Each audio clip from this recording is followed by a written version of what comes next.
Well, welcome to Fifth Dimensional Academy of Higher Consciousness. Today is October 16th. Once again, we're here. I'm broadcasting live from Los Angeles. It's nice to see you.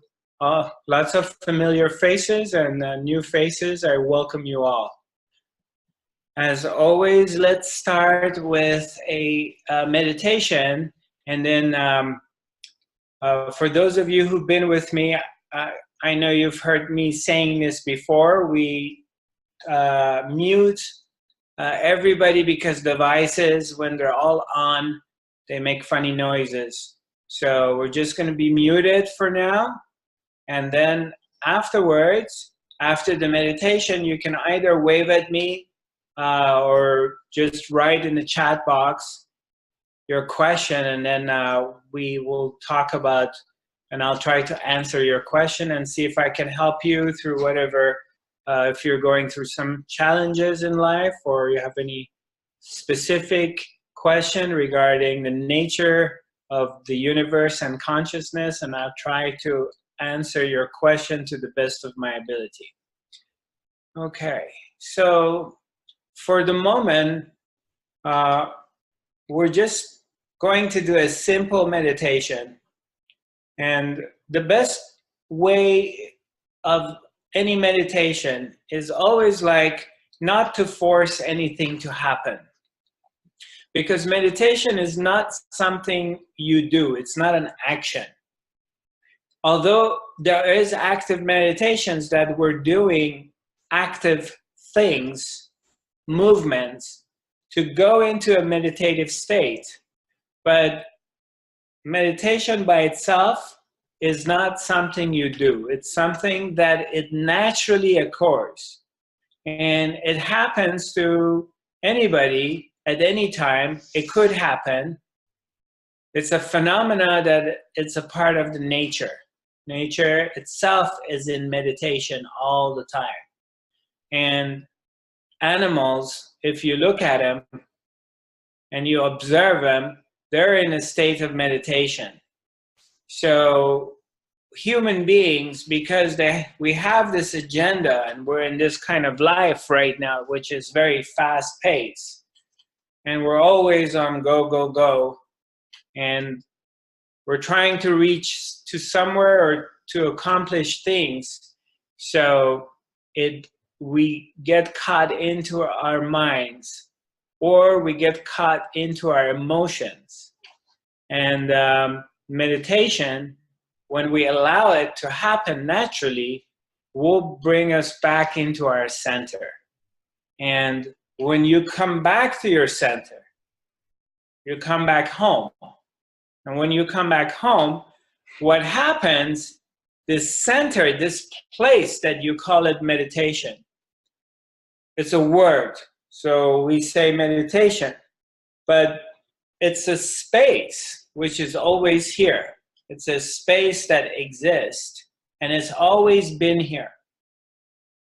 And that's yourself. It's coming back into this vast, infinite space that there's nothing happening to the space.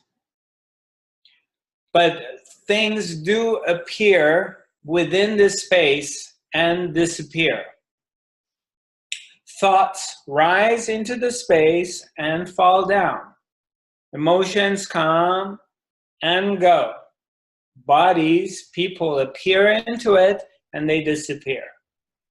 Life happens and death happens. Happens into the space which is already here and is present.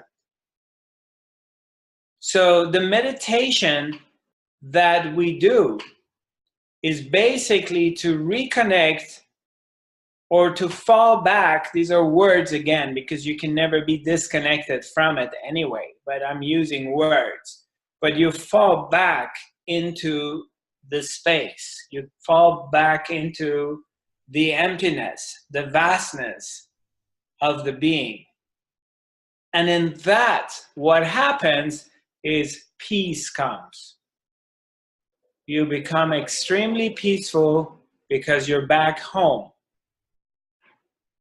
You come back to your eternal self. Because the space, which is always here, and it's always been here, cannot be disturbed. Okay? It's like the sky, the blue sky. It doesn't matter how many birds fly through it. It doesn't matter how many airplanes passing through it, whether they're leaving chemtrails or not, or how many clouds pass through the sky, how many storms go through the sky. The sky allows that to happen and doesn't discriminate and doesn't hang on to any of it.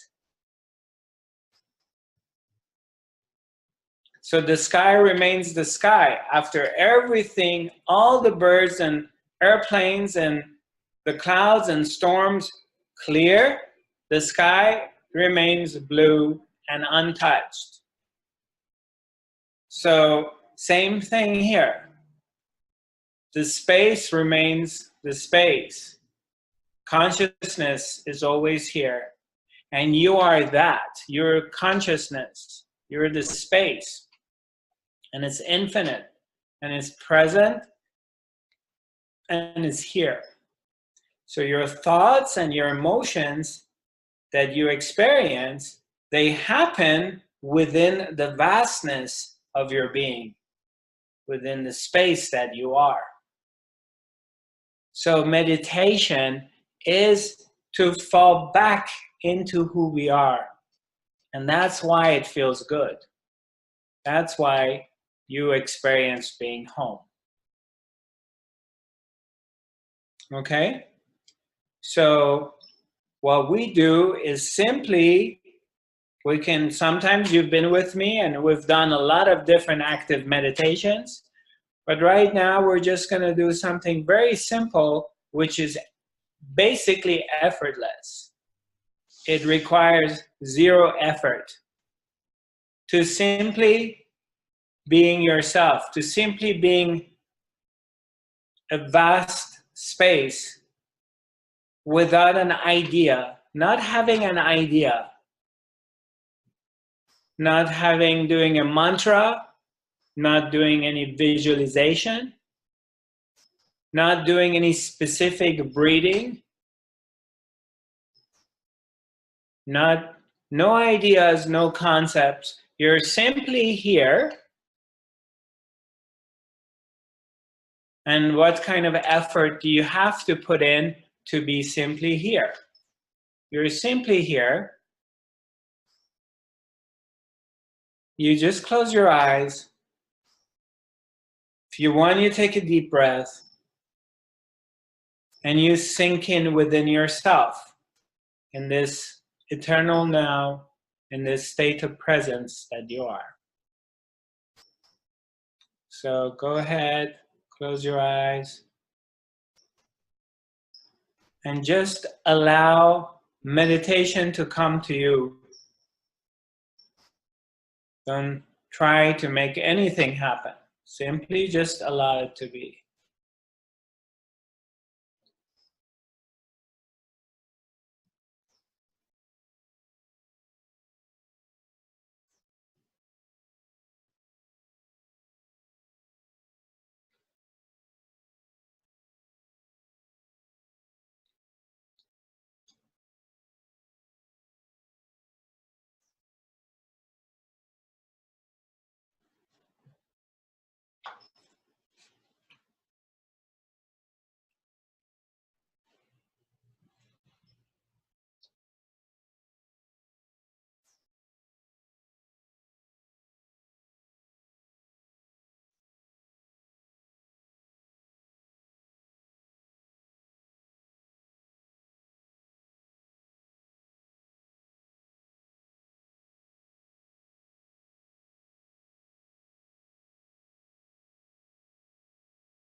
Take a deep breath and just relax and just kind of sink into this space which is here, which is present, this moment.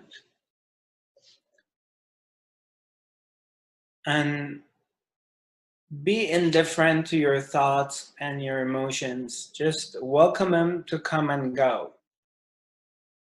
Don't try to haggle with them, push them away, prefer one thought over another. Just be indifferent. Allow them to come and go.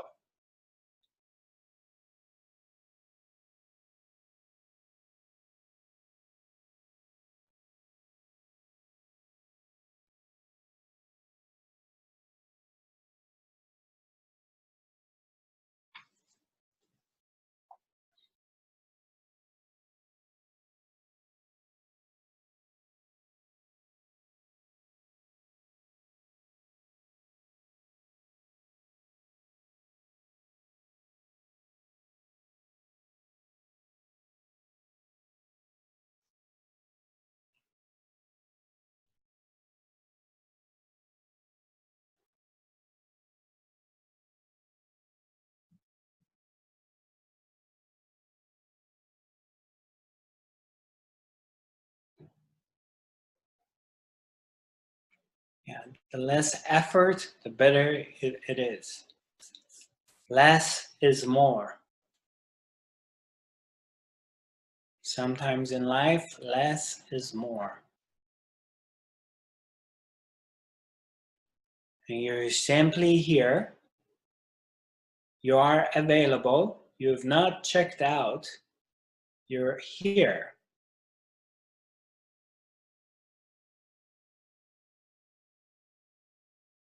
But you don't have an agenda. You're not trying to get anywhere and do anything. You're simply allowing for the space to reveal itself to you, to show itself to itself.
Now if you put your hands on your chest area and your heart area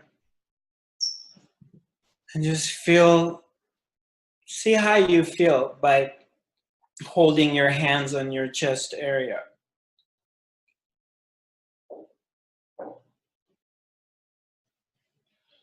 You know, how do you feel? Are you comfortable? Are you happy? Do you feel your presence, your being? Do you feel gratitude?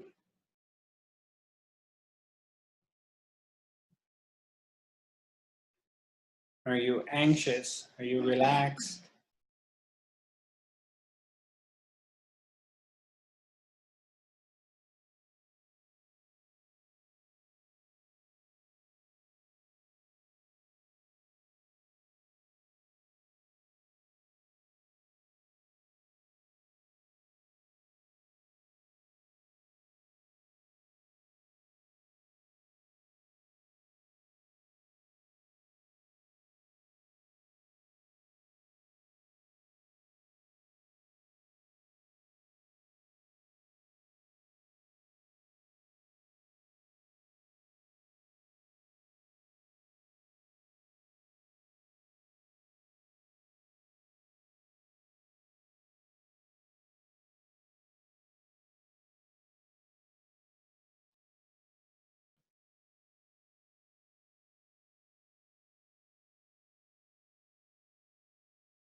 Slowly, slowly come back.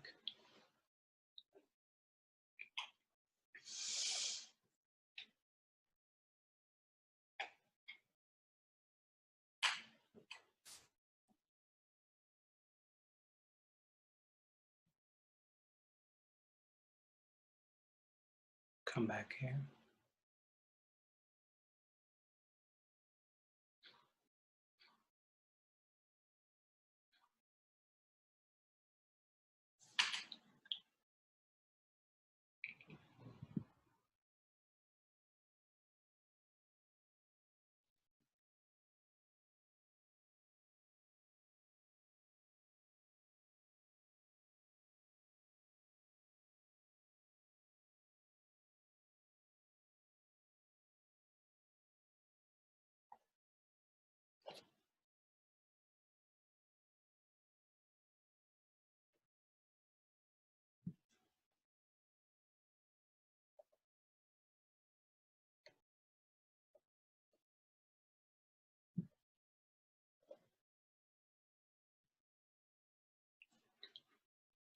Okay, slowly, slowly come back.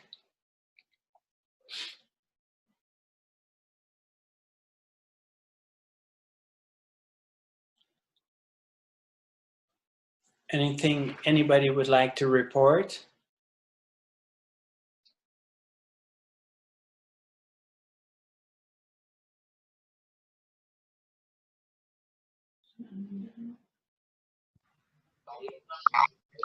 Well, can you hear me? Can everyone hear me? Yeah, I can hear you. Yes, because of the fact that I practice trance meditation, trance mediumship, and I do meditate 3 to 4 times a day. So I wake up every morning, meditate for an hour. Midday, I meditate for 30 minutes to an hour, and also at night again.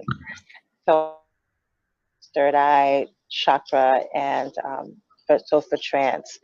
And when I just don't sit for spirit and I just sit like this in meditation, I do go into, how can I say it, not a different dimension, but I get all the floaty spirals, and somehow that's where my meditation takes me, with all the lights and all the waves of energy when I Right. go into myself and go through. And I just have to be careful because this group is new for me, that I make sure that I don't go into trance and go deep down where I'm not aware anymore that we're meditating and then I'm gone.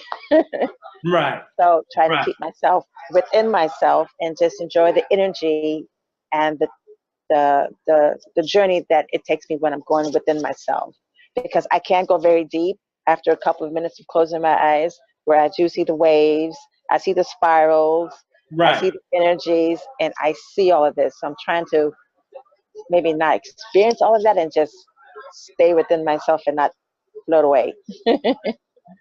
Okay. So can you just hold on a moment, please? Okay. I'm muting everybody. Okay.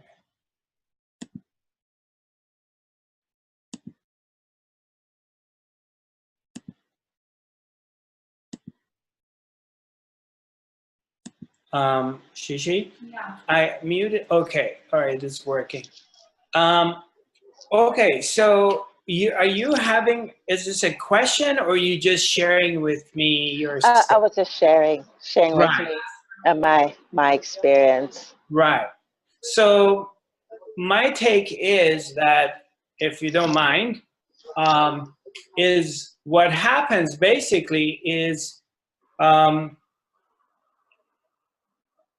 okay, let's put it this way.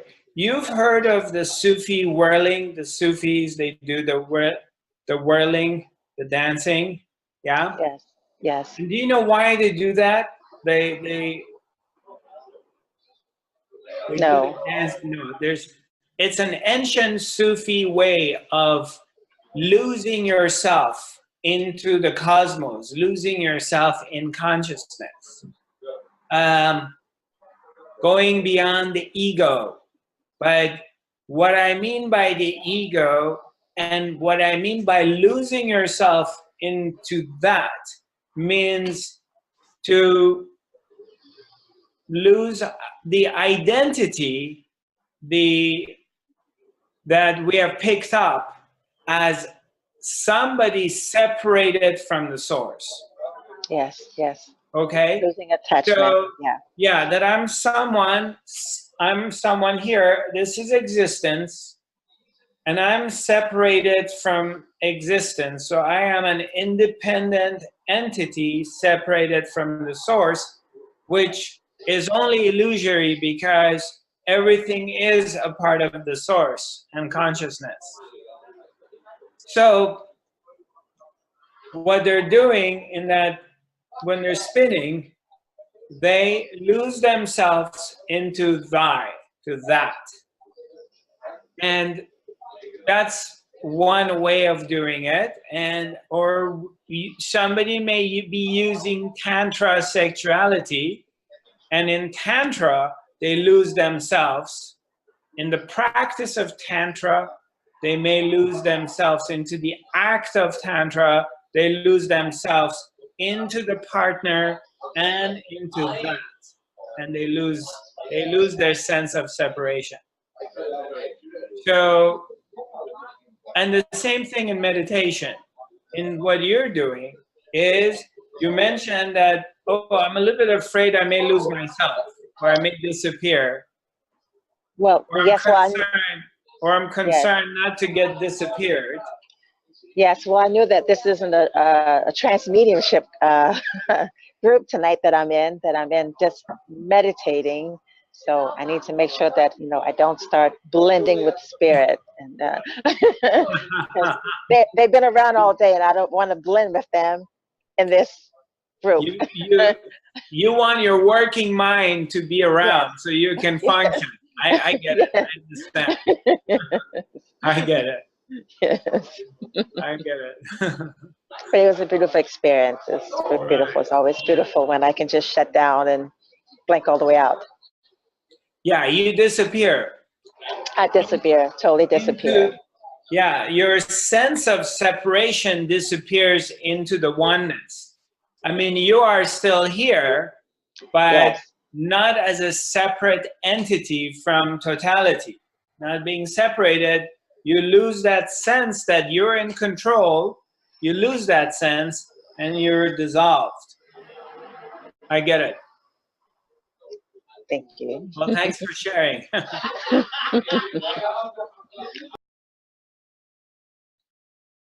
Okay, so let's see.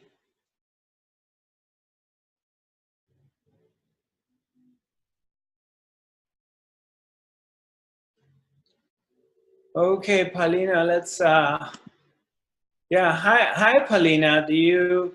Hi. Yeah, do you want to? Yes, I have a question. Yeah. I'm so curious. Could you please talk a little bit about the flavor of the energies you experienced inside the pyramids during activation? Yeah, absolutely. Well, it's very intense when you first arrive in Egypt, and there was. It's a little bit difficult for me to be precise about this because I'm not exactly sure, to be honest with you. And I'm going to tell you what I mean by saying what I'm saying is that there was an element of being jet lagged, and I was very, very jet lagged. And so I was operating on maybe an hour and a half to 3 hours of sleep every day we went somewhere. So, and so I'm kind of questioning, like, my experience was definitely influenced by being jet lagged and sleeping very little and the heat. Okay? So that if I'm going to be there in January and I've gone over my jet lag, how would I experience, or what would it be like being inside these pyramids? So, but I'm still going to share with you my experience, but I needed to explain that part of it. So we put that part in equation. So there's definitely different flavor to them, and each of them is unique. But there's also a lot of them. There's so many different pyramids there. And when we went to first day visit the red and bent pyramid, and in the desert, I looked over and I saw like maybe 6, 7 other pyramids in a far distance, and I had no idea they do exist. I got inside 2 of them, actually 3 of them, and they definitely had their own unique flavor.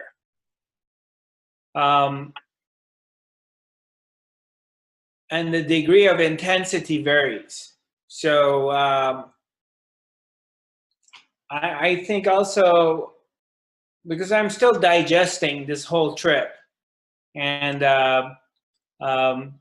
also as far as being inside, going inside the Kiev pyramid, the big one, the main one, and our organizer, the gentleman, the Egyptian gentleman, he organized for us to be able to get inside one of them at 5 a.m. in the morning. So we had a 2-hour window, and in that 2 hour, we got to do a ritual inside this pyramid. So, and it definitely had its own flavor. Its vastness, it's very majestic. And when you're kind of standing in front of it from the outside and you're looking at it, and each block is almost over 2 tons. And there's 2.5 million of these blocks set next to each other in a very precise way. And it's in this pyramid, the 3 of them, they're in alignment with Orion system and also alignment with the center of planet Earth. And there's no way that they were made 4,000 years ago by human beings who their technology was very primitive, and they must have been built long time ago, and it must be some kind of advanced civilization that went through the trouble of building these. And they're not tombs, so they didn't find any kind of evidence of, I mean, when you're in front of it, it's like, why? I mean, this story that they're telling us that they build them for some pharaoh to be cremated, to be become a mummy, to leave their mummy there, it's ridiculous. Because when you look at it, you realize, like, why would anybody go through the trouble to want to build one of these, and so huge? I mean, it would probably take you 45 minutes to walk around one of them, or maybe longer. So they definitely have very powerful presence. And it is intense when you go inside them. And each have its different flavor. And I don't know how I would explain the flavor of it. But it's kind of cool. You want to be around them. You want to hang out. But I feel like also I need to go back. I need more time. The first time, there's a lot of things that you miss and you don't see and you don't catch. You would need to spend some time there and go back and forth. I don't know if I answered your question or not. I would like to know a little bit more about your how did you feel? Did anything happen when you made the activation?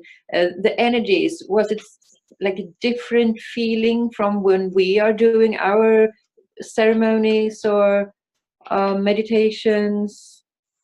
What was adding? What did it Right, add? right.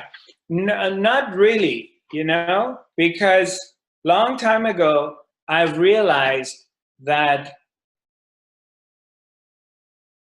everything on the outside world is within myself, and it's a direct projection, and it's a mirror of what is happening within myself. So it's been a number of years that if I go somewhere, I feel it. You know, when I go to Sedona, I feel the enormous magnetic energy of the vortex and the nature, the power of it. And the same thing in Egypt. I felt the power. Even though there's a lot of tourists coming and going, and there's a lot of stuff happening, and there's a lot of vendors trying to sell things, and they're distracting you when you go to major tourist places, so they don't leave you alone. But you feel the power, you feel the presence. But I'm not under the illusion that the presence and the power I feel is anything separated from me or anything outside of myself.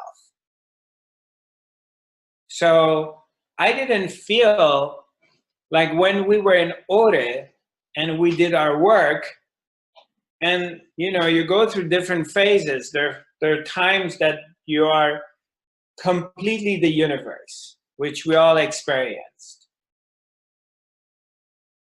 I didn't feel like being there was more powerful than when we were in Ore at the peak of our experience. I didn't feel that object was more powerful as far as what we experienced were, even when we're in a workshop in Stockholm or whatever. That's, yeah. Or maybe a part of it is because I'm not projecting anymore. I'm not projecting the power or the presence on something outside of myself.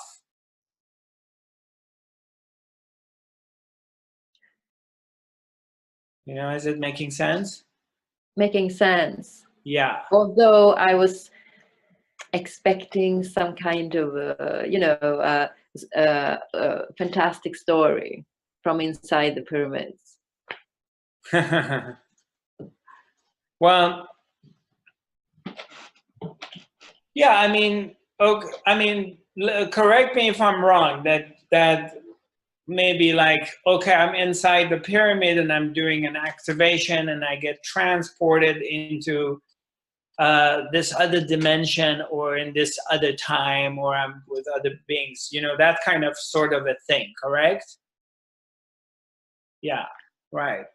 I mean, definitely I felt that I didn't feel foreigner. I didn't feel I was out of my element. I felt that I've been in this place. I've been around in this surrounding. And there is a lot of stuff to connect with. Absolutely. But if I would say, like, I got transported into this other dimension, and it was because I was there, that's not true. That wasn't my experience. It sounds great, but that's not what happened. Did you have any sense of the civilization that you were speaking about, who you are thinking who made these pyramids? Could you sense that civilization, the energy of that civilization? Yeah, absolutely. And I still feel like I feel like it's there. It's just hidden. you know. I don't think, you know, everything's layered, you know, in life. And one thing that it's interesting because it just made me open my channels a little bit more, in a sense that, for example, the other day, where was I?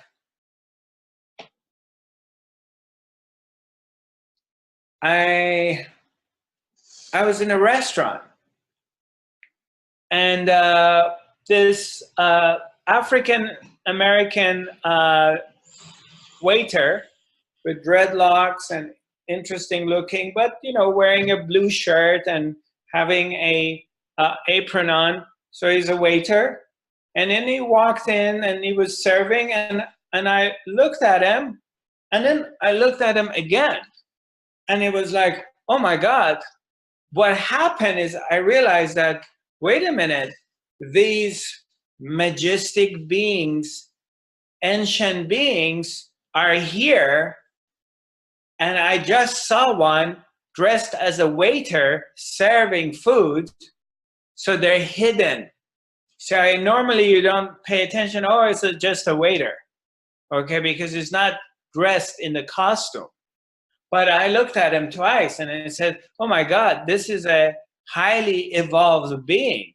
You know, he looked different, the eyes were like kind of light, and face was different, and I was like staring at him. I was like, oh my God, you know, not being afraid or anything, but I was like, and then I'm driving around the streets of Los Angeles and I look around and I just see like this ancient looking being dressed, you know, I see him now, which I didn't really looked at things in this way,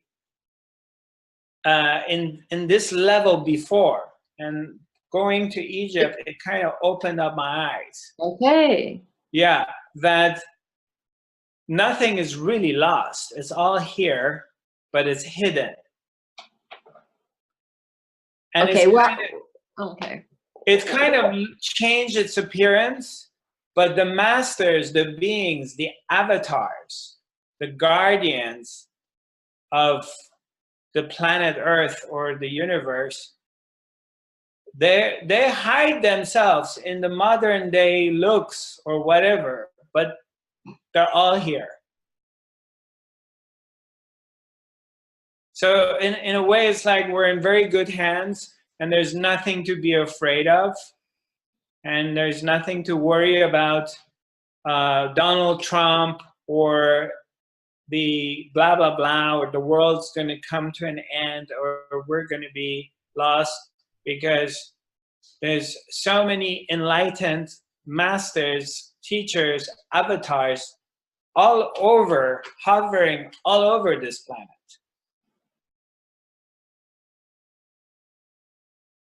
And they're all looking after us.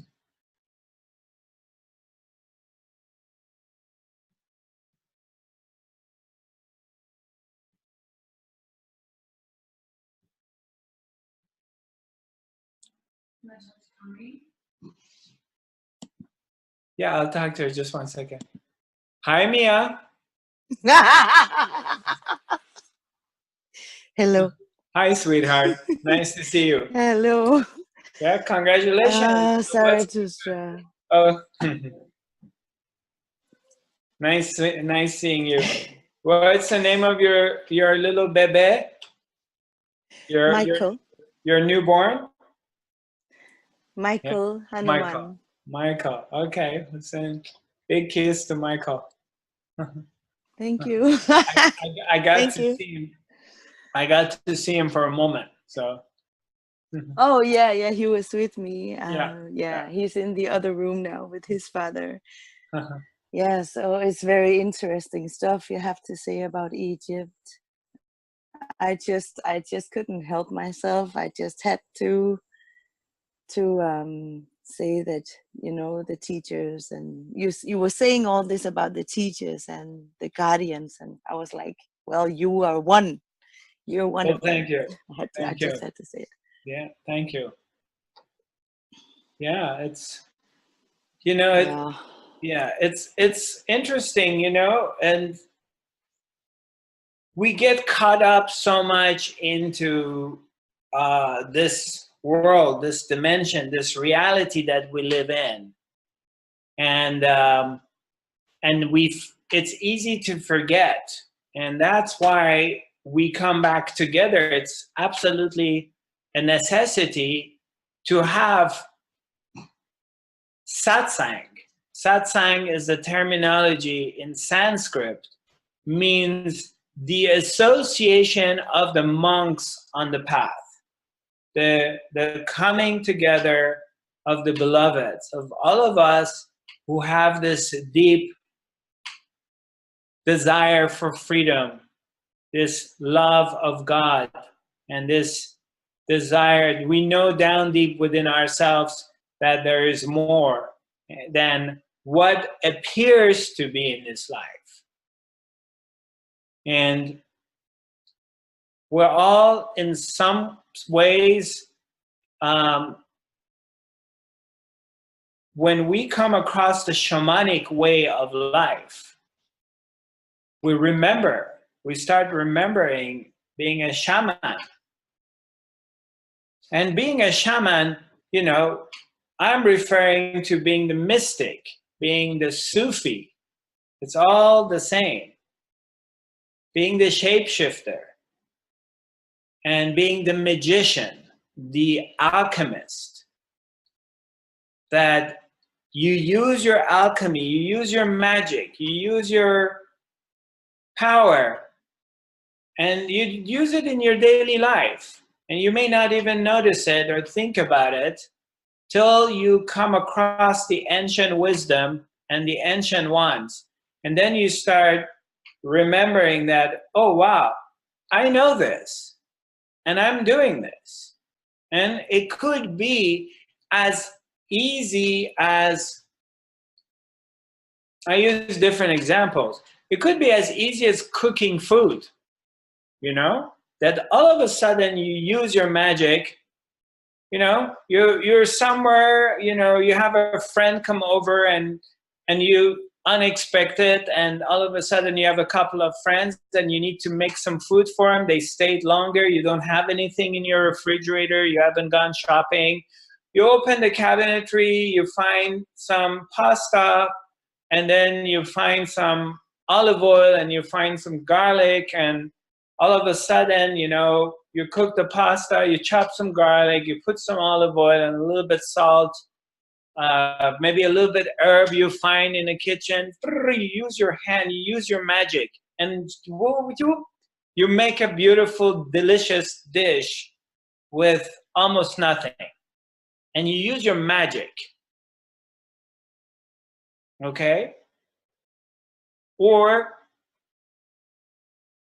you know, I'm using simple things, yeah, or you're walking down the street and there's a beautiful, you're hearing this music, they're doing bhajan singing, they're doing devotional singing. There's like a studio, a yoga studio or some place, and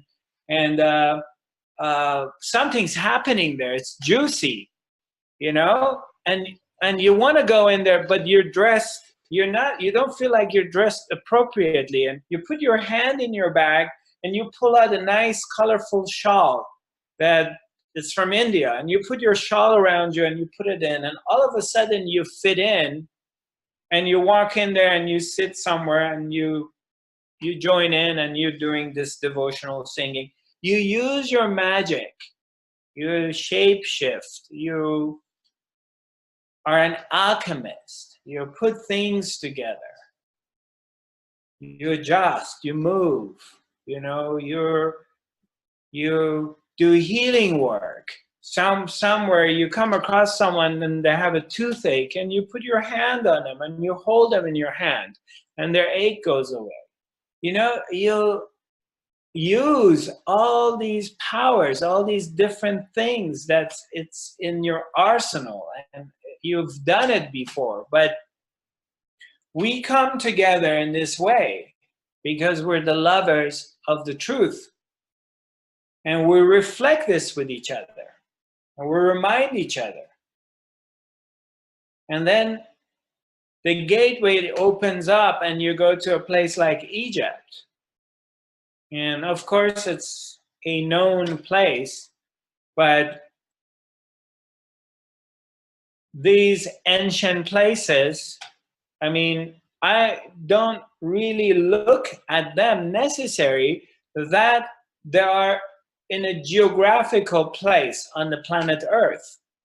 I also look at them simultaneously that it's a journey within myself. I'm traveling within my own psyche. It appears that I went and sat in an airplane and I flew from one location on planet Earth to another location. But in the same token, who's there to say that I'm not journeying within my own psyche? I'm traveling within my own consciousness.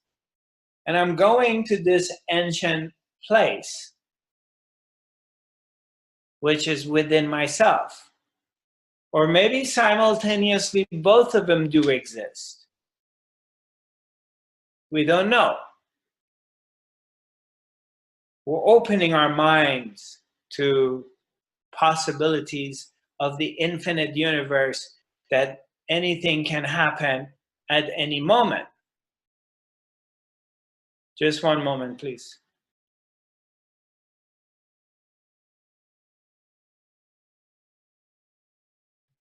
So, just one moment. My Instagram, I was broadcasting live and it just ended, and normally I just press done and I lose the video. So this time I promise myself I'm going to pay attention and I don't lose it. So, like for example, Sedona, Arizona has been my power place for a very, very long time. Excuse me again. Just one second. I apologize. Shishi, can you look this up, please? Yeah, thank you. It's the on Instagram. I don't know what happened. You check it out and see. I don't know if it died or not, or can we press here? It says no service all of a sudden. No service all of a sudden. Okay, just leave it then. Okay. Yeah, it's Could be okay. temporary. Like, Yeah, it's okay. We'll leave it there. Yeah, no problem. Okay. Don't worry about it. Thanks, honey.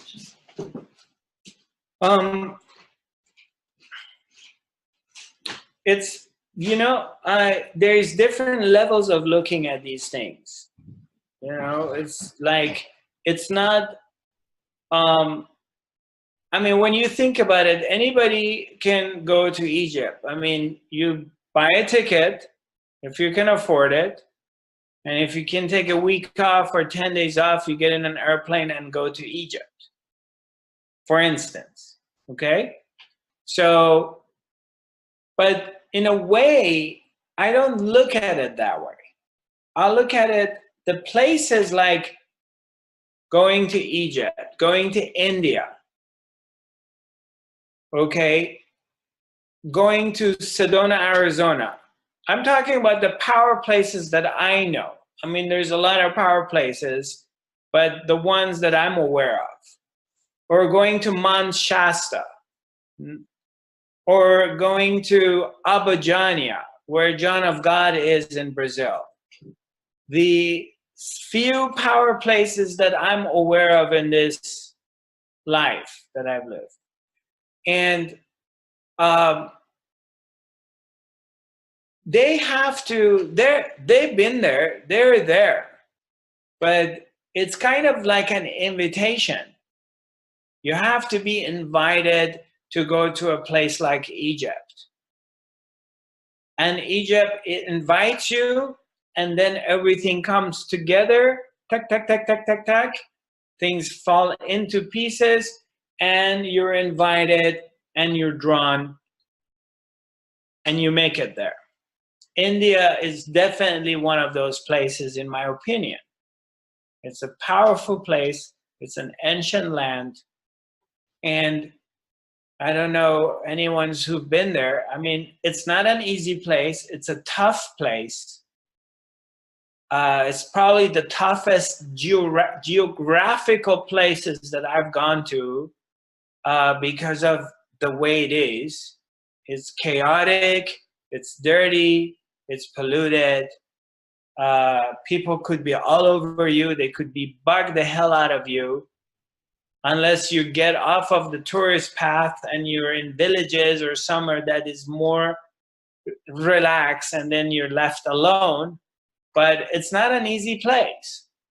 But in the same time, it's a very powerful place because everywhere you look, you see a statue of a god.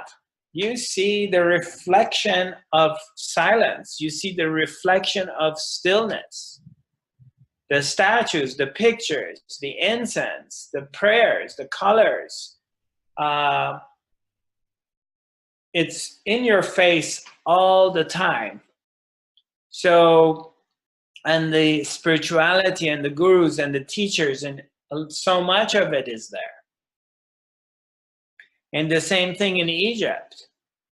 You cannot avoid it. You cannot deny it. You cannot say this doesn't exist or it's not there or I don't want to look at it. It's right in your face. There's no way out. And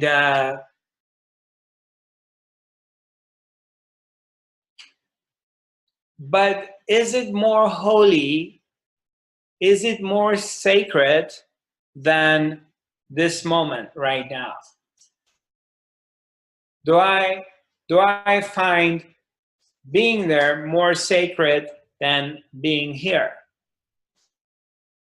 I don't.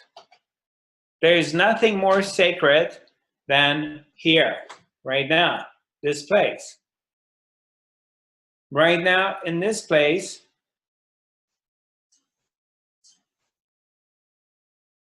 I am in the Garden of Eden. I am one with the Father here.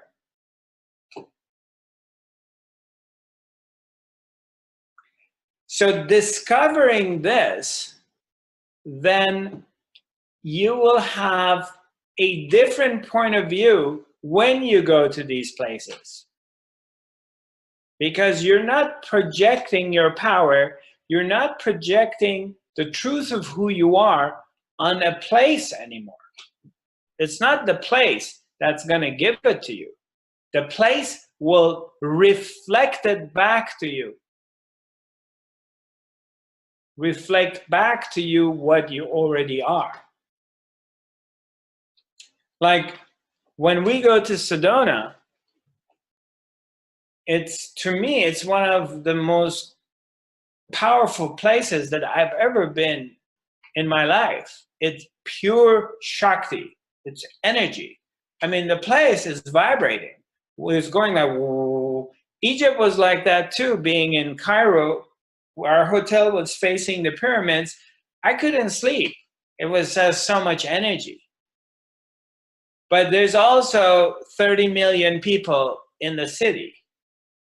So you're with 30 million people. Sedona has a population of 12,000 and it's spread out all over the land. So it's not in one place.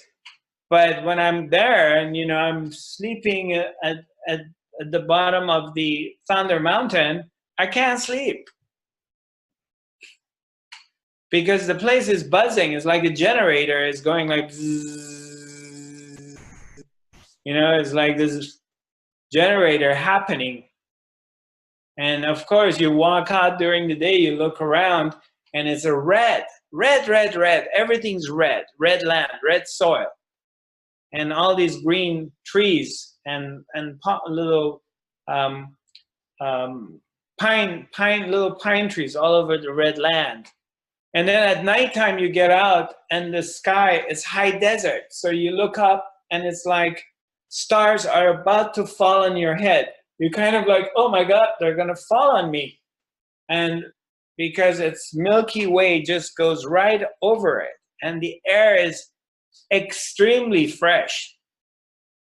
So you just like feel good, you have so much energy and you want to do something with it. But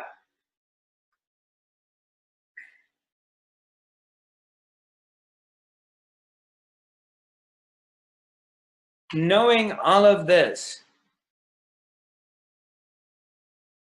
I'm here in Los Angeles. I am right now in the middle of the Hollywood. I'm in the middle of the vortex of hustle and bustle and the entertainment industry, capital of entertainment of the industry of the world. And I'm here. But when I become quiet and I put my life story away, I feel the same power and being as if I'm in Egypt inside the Kiev pyramid. Once you discover it within yourself, it doesn't matter. But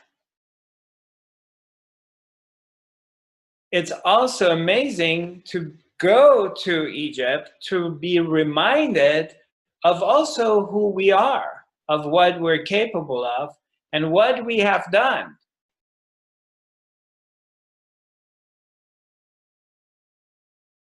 It's great. I recommend it, to go there and to be reminded of the power of our imagination, the power that we hold, the ancient way of being, the wisdom that we carry. And that's also my goal in my next retreat in Sedona. The essence of shamanism is not to teach hardcore shamanic work with medicine. And no, it's in a very easy way to bring shamanic ways into everyday modern life, to bring that, to blend it in. Because I have this, as soon as I said that, this bird started to sing. So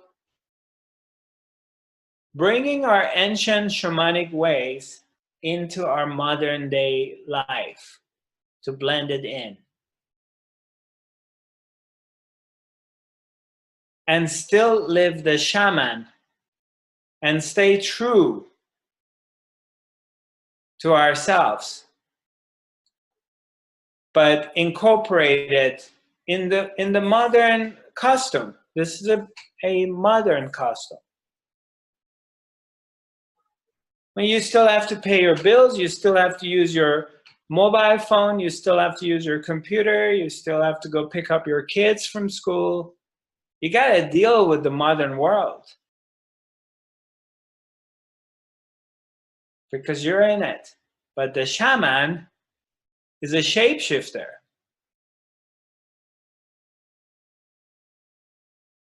It's a vessel. The shaman is the vessel and has connection to the world of beyond, the invisible world, and brings that into the physical world. That's what the shaman is, and becomes this vessel of healing by channeling it through, and brings the wisdom in. But we have to discover this within ourselves first, because we need to know who we are. And we need to come out of this hypnosis that most of us are in, being hypnotized to think and to believe that you're little. You think you're little. You think you're insignificant. You think you're powerless. You think you're needy.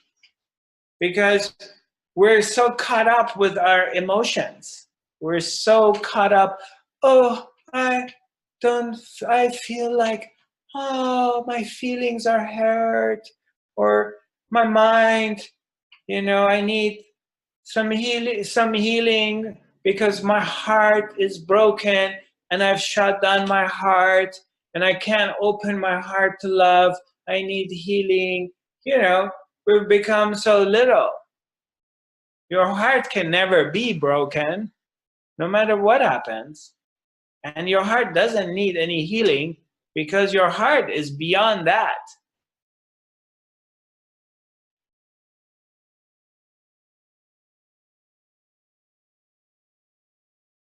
We're beyond this.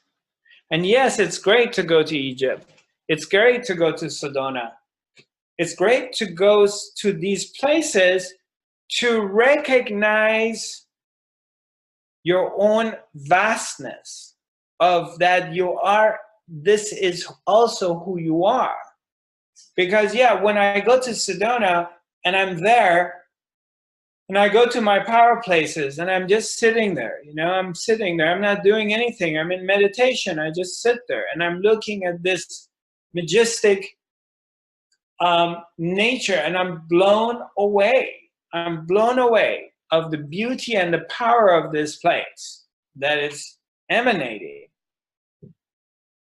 And it's reflecting back the beauty and the power which is within myself.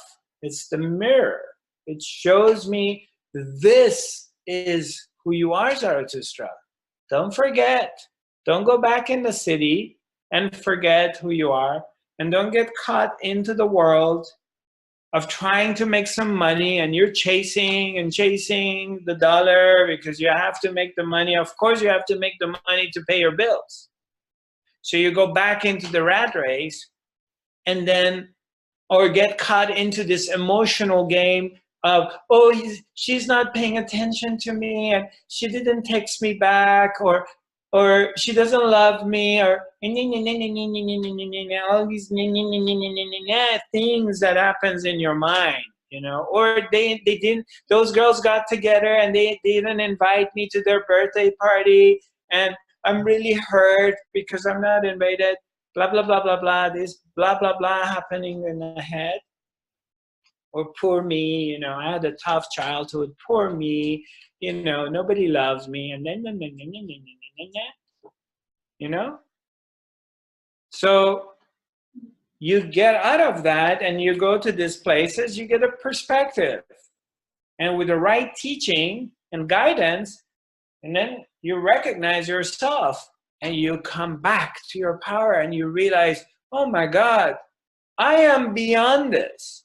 Not in an egotistical way, not the ego, in the consciousness of recognition that I am.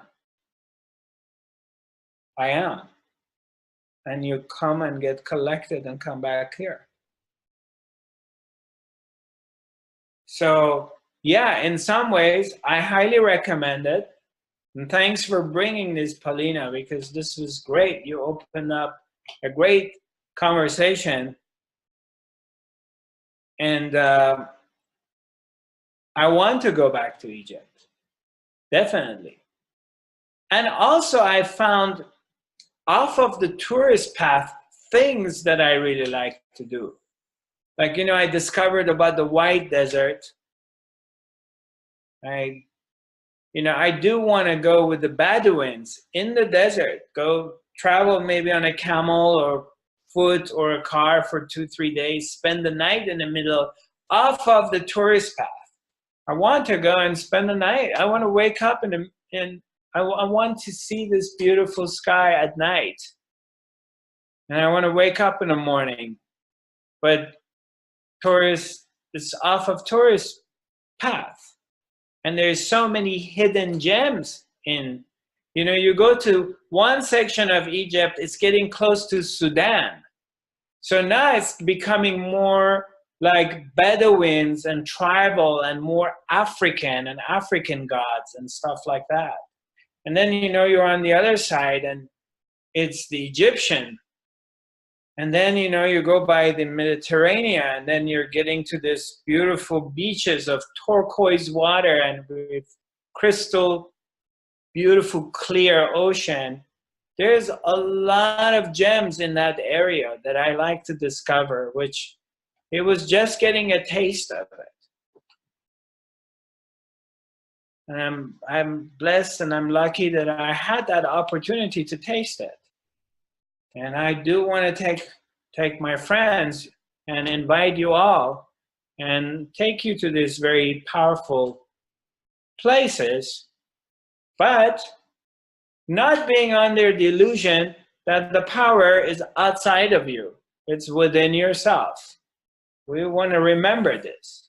But we will go to places that does reflect to us who we really are.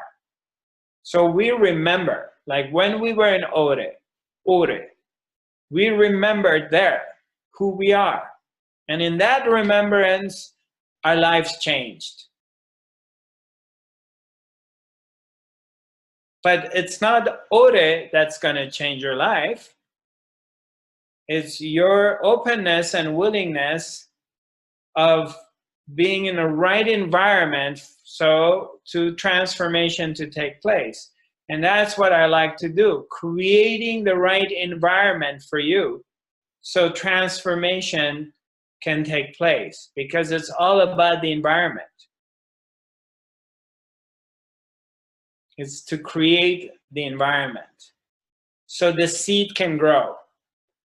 It's like disease cannot grow in your body in the wrong environment. If you create the environment, if you have an alkaline diet, you're eating alkaline food, and you don't go into acidic food, then disease cannot grow in that kind of environment. It can only grow in an acidic environment in your body. And the same thing for our spiritual growth is we come together in this form because we come to this environment that supports our spiritual growth, reflects back to us who we are. Because or you can just turn on the TV and watch the news. And then you've created the acidic environment, because now it's going to create anxiety in you. You see, you understand what I'm saying?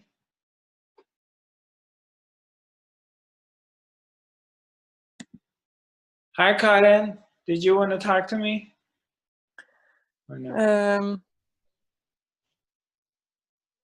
Now you were talking about this with the environment, right? Right. And also you say this often, that also when you're into spirituality, also you can get anxious about a lot of things, right? Yeah, I mean, whether you're in spirituality or, yeah, anxiousness it happens, yes, of course. Yeah. And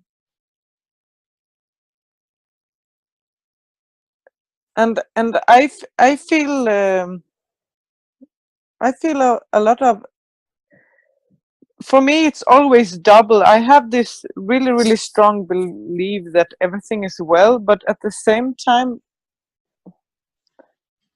I feel very worried and very anxious, right? Okay. And I have to eat the right food, and I have to do the right things, and okay. Yeah.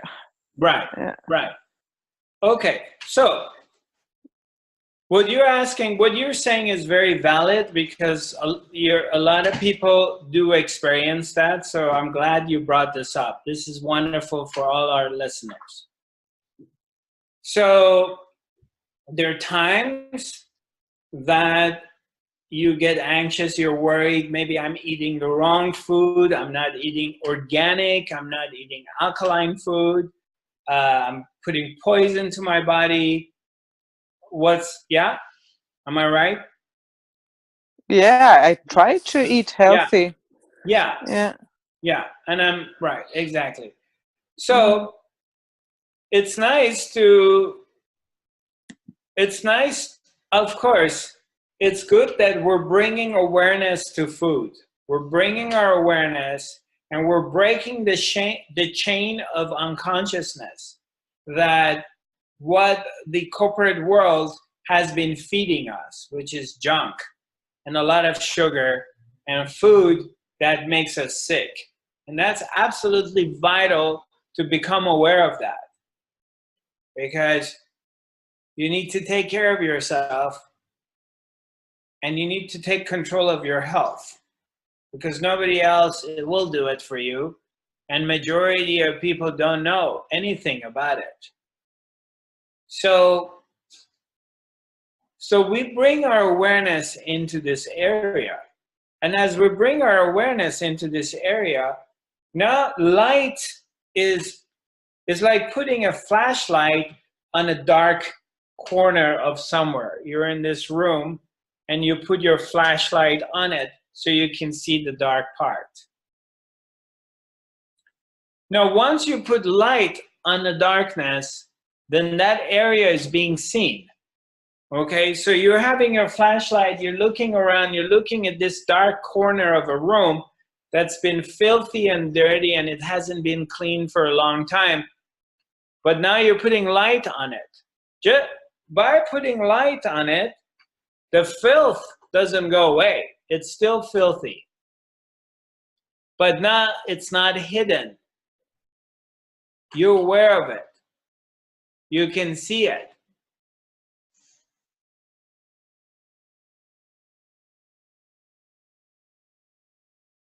You bring your awareness to an area. Let's say, for example, let me use another example. Let's say you're a cigarette smoker. You've been smoking cigarettes for 10 years, 20 years. So your pattern is, as soon as you finish dinner, you have to run outside and smoke a cigarette. That's, or as soon as you order a glass of wine, you have to smoke a cigarette. And I've been there. Been there, done that. As soon as I order a drink, I have to smoke a cigarette. It's a robotic pattern, like a robot. And this robotic pattern is going through the whole planet Earth. It's not only you, so don't beat yourself up for it. It's a part of the conditioning of humanity. So now, there comes a moment that I realize that the moment I buy a drink, I have to have a cigarette. Or the moment I have a cigarette, I have to have a drink with it too. Or the moment I finish my lunch, I have to run outside and smoke a cigarette. Up to now, I wasn't aware of my behavior. It just happened like a robot. For years, 10 years, 15 years, I've been doing this. But now, consciousness comes. I'm becoming aware of my robotic behavior. Something happened, and I became aware of it. I took a course. I'm working on myself, and I'm aware of my habit. That doesn't mean my habit is going to stop, because now I'm aware of it. But that doesn't also mean that I'm a robot anymore. I finish my lunch, I get these strong desires that I need to go outside and smoke a cigarette. When awareness comes, when you put the flashlight in that area, now you can see with the flashlight the dark. So awareness comes to this pattern of what I'm doing. And the moment awareness comes to it, it's not a robotic pattern anymore. Even though the body is doing it, the mind and the body are doing it, but it's not a robotic behavior anymore, because I am aware of my behavior, which I wasn't aware of it before. When I wasn't aware of it, I was a robot, but now I'm aware of it. There's awareness.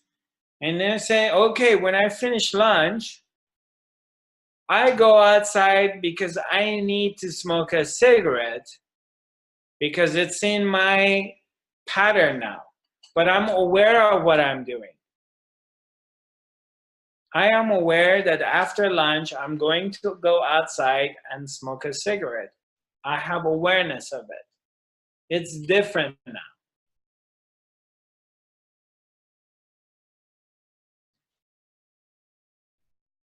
Nothing has changed in some ways, and everything has changed. Nothing has changed as far as you're still doing what you were doing, but there's a world difference between an unconscious behavior, an unconscious pattern, versus doing something with full awareness.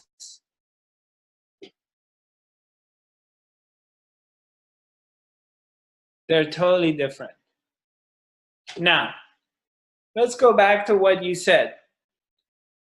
There are times that you're aware that these anxieties come, this restlessness come for you, that you're not doing the right thing. You're not eating right. You're not doing what you're supposed to be doing. Yeah, and that's natural.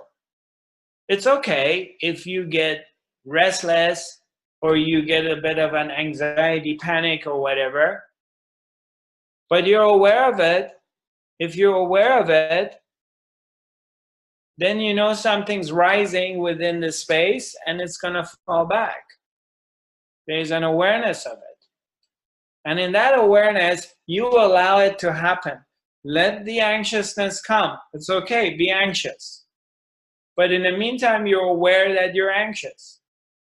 And then we'll see what anxious can do to you, because it doesn't have any power. If it's being seen, it's powerless.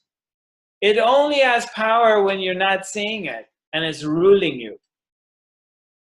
But if you can see it, it doesn't have any power.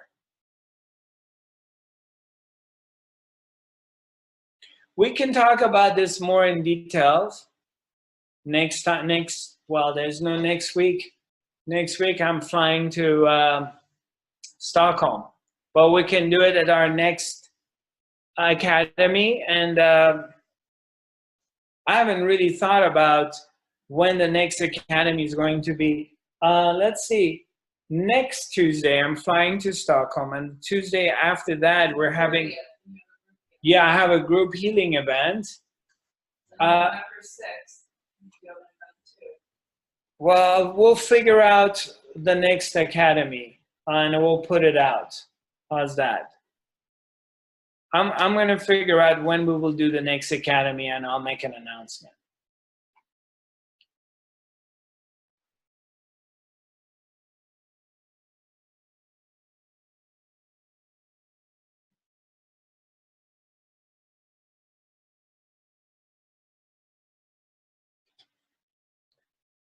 Nice seeing you all.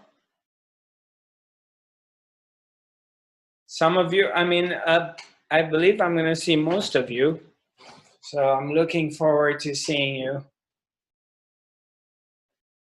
I'll be presenting. Mia's showing your baby. Huh? Mia is showing your baby. Oh, yeah. Hi, Mia. Oh, yeah. Hi. Hi, Michael. Hi, Michael. Zarathustra, say hi. Hi, Michael. Hi, Michael. Okay, sending you lots of love. Oh, by the way, we put out Sedona Retreat, right? Yep. Yeah, we did put out Sedona Retreat. I have very limited space, so if you're interested in securing your spot, go ahead and contact us or sign up as soon as you can. And the retreat is going to be from March 7th to the 15th. If you have any questions, you can contact us. Shishi will get back to you, or I'll get back to you. Nice having you all. Sending you lots of love and light. God bless you. And I look forward to seeing you again. Okay.